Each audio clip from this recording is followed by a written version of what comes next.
পাবনার রূপপুর পারমাণবিক বিদ্যুৎ কেন্দ্রের স্বাভাবিক কার্যক্রমের অংশ হিসেবে বাষ্প নির্গমন পরীক্ষা শুরু হবে আজ। এতে ভয় বা আতঙ্কিত না হতে স্থানীয়দের পরামর্শ দিয়েছে কর্তৃপক্ষ।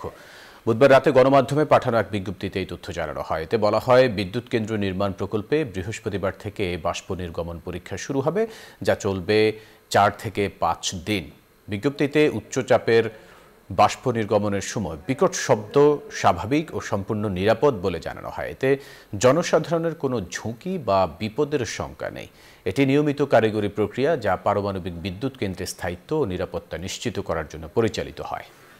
দর্শক, এই বিষয়ে আরও খবরাখবর জানাতে রূপপুর পারমাণবিক বিদ্যুৎ কেন্দ্র থেকে যুক্ত হচ্ছেন সহকর্মী আহমেদুল হক রানা। আপনি সকাল থেকেই এই বিষয়ে খবরাখবর জানাচ্ছিলেন।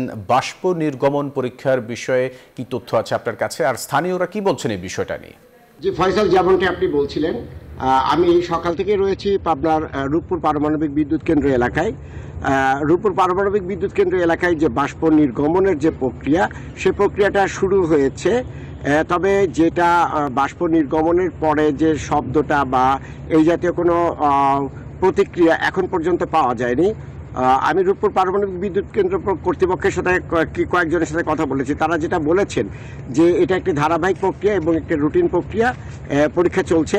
তবে এটা কি নাগাদ তারা বাষ্পটা নির্গমন হবে এই বিষয়ে তারা এখনও নিশ্চিত করে বলতে পারেননি, কারণ একটা নির্দিষ্ট তাপমাত্রা ওঠার পরে এই বাষ্পটা নির্গমন হয়।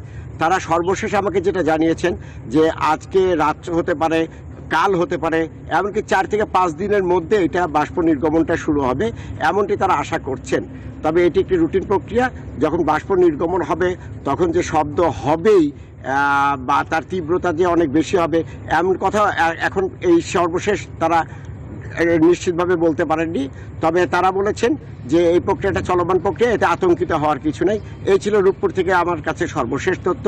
ফিরে যাচ্ছি স্টুডিওতে। ফয়সাল। রানা, আপনাকে ধন্যবাদ আমাদের সাথে যুক্ত হবার জন্য।